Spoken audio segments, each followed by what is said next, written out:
ఇప్పుడే country delight యాప్ని download చేసుకోండి.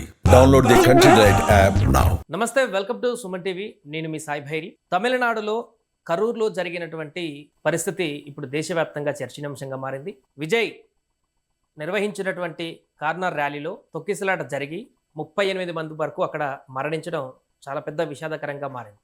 అసలు ఏం జరిగింది ఆ మీటింగ్లో, అక్కడ ఎలా తొక్కిసలాట జరిగింది, దానికి గల కారణాలు ఏంటి, అక్కడ అనుమతులు ఎంతవరకు ఇచ్చారు, పూర్తిగా మాట్లాడదాం. మనకు తమిళనాడు నుంచి చెన్నై నుంచి సీనియర్ జర్నలిస్ట్ ఎస్వి సూర్యప్రకాష్ రావు గారు మనకు లైవ్లో జాయిన్ అవుతున్నారు. సార్ నమస్తే. సార్ నమస్తే అండి. సార్ ఏం జరిగింది సార్ నిన్న? అసలు అక్కడ పొలిటికల్ మీటింగ్లో అంత భారీ ఎత్తున తొక్కిసలాట జరగడానికి కారణాలు ఏంటి? అంటే ఊహించలేదా జనం అంతమంది వస్తారని, లేకుంటే పోలీసులు అంత ప్రొటెక్షన్ పర్ఫెక్ట్గా అంతమంది జనాలకు ఇవ్వలేకపోయారా? అసలు ఏం జరిగింది సార్? అసలు ఇంతకు ముందు యాక్టర్ విజయ్, ఇప్పుడు మనకి పవన్ కళ్యాణ్, అల్లు అర్జున్ ఎలాగో అక్కడ తమిళనాడులో అంత పాపులారిటీ, రజనీకాంత్ తర్వాత అంత పాపులారిటీ ఉన్న నటుడు విజయ్.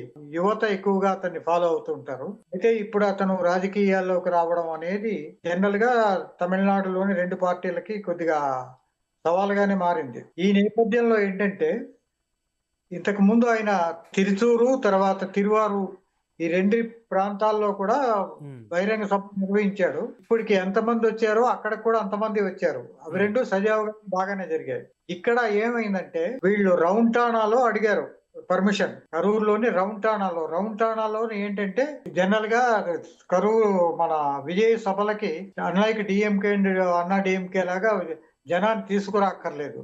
స్వచ్ఛందంగా వస్తారు, కారులోనే లారీల్లోనే వస్తారు. వచ్చేది అయిపోగానే అక్కడి నుంచి మళ్ళీ వెళ్ళిపోవడానికి అవకాశం ఉన్న ఏరియా రౌంటానా.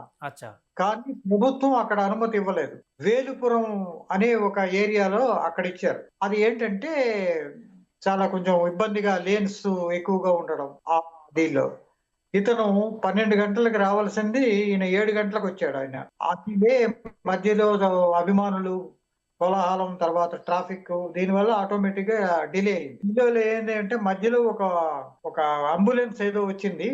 దాని మీద కొంచెం హడావుడిగా జరిగి అక్కడ ఆ మేడ మీద ఉన్న వాళ్ళు కొద్దిగా ముందుకు రావడం, ఆ దీనిలో తొక్కిసలాట అనేది జరిగింది. అయితే ప్రభుత్వం అనేది సరైన చర్యలు తీసుకోలేదనేది మీకు స్పష్టంగా తెలుస్తోంది. అటు మిగతా పార్టీలు కూడా ఆరోపిస్తున్నాయి కూడా. రైట్, అలాగే సార్. అంటే అంతకు ముందు కూడా ఒక తొక్కిసలాట జరిగింది విజయ్ సభలో. మొన్ననే కొద్ది రోజుల క్రితమే మదురై దగ్గర అనుకుంటా 6 చనిపోయారు అక్కడ. మరలా రిపీటెడ్ గా ఈ రోజు కూడా అది అలాంటి పరిస్థితి. ఎందుకు విజయ్ సభలకే ఇలాంటి పరిస్థితి ఎందుకు వస్తుంది? విజయ్ సభలకి ఎక్కువగా వస్తారని తెలిసినప్పుడు అదనపు పోలీసు బందోబస్తు ఉండడం, జాగ్రత్త తీసుకోవడం ప్రభుత్వం తాలూకా బాధ్యత. కానీ ప్రభుత్వం వైఫల్యమే అని అందరూ చెప్తున్నారు. అంటే విజయ్ అతను చూసుకోలేడు కదా. విజయ్ సభలకి డిఎంకే అన్నా డిఎంకే అంటే జనాన్ని తీసుకొస్తారు. ఇతనికేంటి ముఖ్యంగా అభిమానులు, తర్వాత కొత్తగా ఏర్పడిన పార్టీ కార్యకర్తలు అన్ని ప్రాంతాల నుంచి రావడం అనేది జరుగుతున్నది. నిన్న 50,000 మందికి పైగా వచ్చినట్టుగా తెలుస్తుంది. ఇక్కడ ఏంటంటే, చాలా మందికి తెలియని విషయం ఏంటంటే, ఒక 2 వారాల క్రిందట విజయ్ పార్టీ, తమిళ వెట్రి కజగం పార్టీ హైకోర్టులో ఒక పిటిషన్ దాఖలు చేసింది. ఏమని చేయాలంటే, మిగతా పార్టీల సభలకి అనుమతులు ఇస్తున్నారు, బేషరతుగా ఇస్తున్నారు, కానీ మా సభలకు మాత్రం ఆంక్షలు పెడుతున్నారు. ఫర్ ఎగ్జాంపుల్, విజయ్ 30 నిమిషాల కంటే ఎక్కువ మాట్లాడకూడదని, ఇట్లాంటి కొన్ని ఆంక్షలన్నీ పెట్టడం వల్ల కొంచెం ఇబ్బందిగా మారింది. దీనికి ఈ పిటిషన్ కి ఇంప్లీడ్ చేస్తూ దేశీయ మక్కల కక్షాన్ని ఇంకొక పార్టీ వాళ్ళు ఇంప్లీడ్ చేస్తూ ఒక పిటిషన్ దాఖలు చేశారు.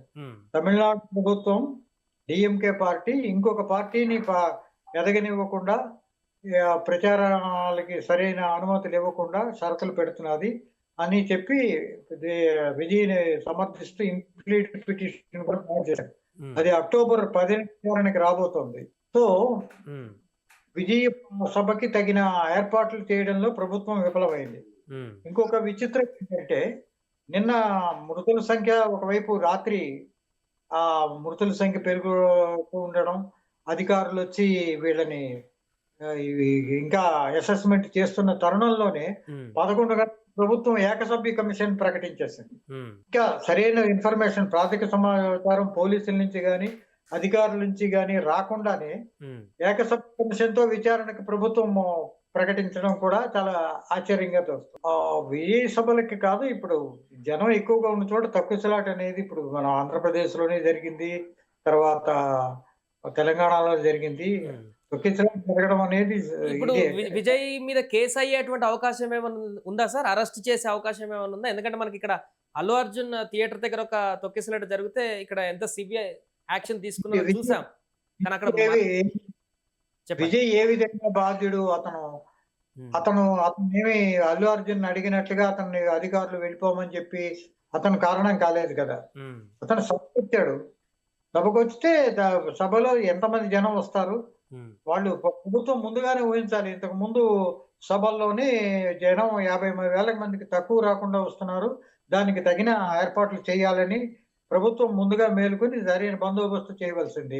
ఉమ్. వాళ్ళు అడిగిన ప్లేస్ కాకుండా తొక్కిసలాటకి తర్వాత ఈ కమోషన్ కి అవకాశం ఉన్న లేన్స్ లోనే ఎందుకు ఇవ్వడం? అది కూడా ప్రభుత్వం తాలూకా, దానికి ప్రభుత్వం బాధ్యత వహించాలి కదా. ఎట్లాగా అరెస్ట్ చేస్తారు? ఉమ్. ఇప్పుడు ఇక్కడ పొలిటికల్ సెనారియో ఎలా ఉండబోతుంది సార్ ఈ ఘటన తర్వాత? తమిళనాడులో ఇప్పుడు మిగతా పార్టీల వర్షన్ కానీ టీవీకే తీసుకునేటువంటి స్టాండ్ కానీ ఏ రకంగా మారేటువంటి అవకాశం ఉంది దీన్ని బేస్ చేసుకొని? అంటే యాంటీ డిఎంకే పార్టీలన్నీ ఇప్పుడు విజయనే సమర్థిస్తాయి. ప్రభుత్వ వైఫల్యం అనేది కొట్టొచ్చినట్లు కనబడుతున్నదని ఒక వర్గం మీడియా రాస్తోంది. ఒక వర్గం ప్రతిపక్షాలు కూడా, దేశీయ మక్కల కక్ష లాంటి పార్టీలు కూడా అంటున్నాయి. ఉమ్. సందర్భాల్లో మరి ప్రభుత్వ నిర్ణయం చాలా జాగ్రత్తగా వ్యవహరించాల్సి ఉంటుంది. విజయ్ని అరెస్ట్ చేస్తే ఇంకా ప్రజా వ్యతిరేకత పెళ్లిబుకే అవకాశం ఉంది. ముఖ్యంగా యువతలకి డిఎంకే పార్టీ దూరం అయ్యే అవకాశం ఉంది. ఉమ్. ఇంకొకటి ఏంటంటే డిఎంకే గాని, ద్రవిడ పార్టీల్లో ఉన్న భాషోన్మాదం గాని, ఉమ్. ఒక చాందకమైన భావాలు గాని, ఫెనటిజం గాని విజయ్లో కనిపించవు. ఇతను కొంచెం రేషనల్ గా, తర్వాత కొంచెం అభ్యుదయ భావాలతోని ఒక మేనిఫెస్టో తయారు చేస్తూ ఎక్కువగా యువతని ఆకర్షించే దిశగా వెళుతున్నాడు. ఉమ్. అందుకని ప్రభుత్వం ప్రజా వ్యతిరేకతను వెంటనే కొని తెచ్చుకుంటుందని నేను అనుకోను. అంచేత ప్రభుత్వ వైఫల్యం అనేది కొట్టొచ్చు కనబడుతున్నది. దానికి అందుకు అనుకూలంగా వాదన కూడా వినిపిస్తోంది.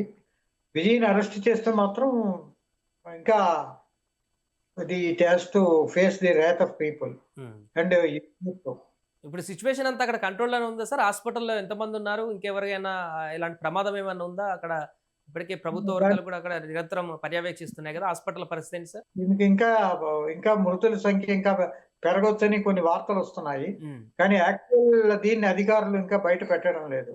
మళ్ళీ ప్రెస్ మీట్ అది ఇంతవరకు మళ్ళీ అధికారికంగా మినిస్టర్ ప్రెస్ మీట్ ఇంతవరకు ఏమి జరగలేదు. బహుశా మధ్యాహ్నం సాయంత్రానికి ఉమ్. ఒక పిక్చర్ ఇచ్చే అవకాశం ఉన్నది. రైట్. ఎక్స్గ్రేషియా ఇటు ప్రభుత్వం నుంచి 10 లక్షలు, విజయ్ నుంచి 20 లక్షలు ప్రకటించినట్టుగా కూడా సమాచారం. ఇంకేమన్నా ఇంకేమన్నా ప్రకటనలు వచ్చాయా సార్? ఇంకా ఏమి రాలేదు ప్రస్తుతం. ఇది కూడా పూర్తిగా కన్ఫర్మేషన్ అధికారికంగా ఏమీ రావడం లేదు. విజయ్ పార్టీ వాళ్ళు కూడా అధికారికంగా ఒక ప్రెస్ మీట్ పెట్టి చెప్పవలసిన అవసరం ఉంది. అది మరి ఈ సంఘటన నుంచి తేరుకుని అన్ని సర్దుకున్న తర్వాత వాళ్ళు సాయంత్రం కానీ రేపు కానీ చెప్పొచ్చు. Right sir. Thank you so much sir. మొత్తానికి అది ప్రస్తుతం కర్నూలులో జరిగినటువంటి తొక్కిసలాటకు సంబంధించిన ఉద్రిక్తత అయితే ఆ తమిళనాడు వ్యాప్తంగా కూడా పొలిటికల్ టర్న్ తీసుకుంది. అటు ప్రభుత్వం పైన, ఇటు మిగతా పార్టీల పైన కూడా విమర్శలు ప్రతి విమర్శలు కొనసాగుతున్నాయి. ప్రభుత్వం సరైనటువంటి జాగ్రత్తలు తీసుకుంటే, సరైన బందోబస్తును అక్కడ ఏర్పాటు చేస్తే, ముందు వారు అడిగినటువంటి ప్లేస్ వేరే దగ్గర పర్మిషన్ కానీ ఇచ్చుంటే ఇలాంటివి జరగకపోయి ఉండేది అంటూ కూడా మరికొందరు వాదిస్తున్నారు. ఏదేమైనా కూడా ప్రస్తుతం అక్కడ తాజా పరిస్థితి ఆ రకంగా ఉంది. సుమన్ టీవీలో మీ పర్సనల్ అండ్ బిజినెస్ ప్రమోషన్స్ కోసం కింది నెంబర్కి కాంటాక్ట్ చేయండి.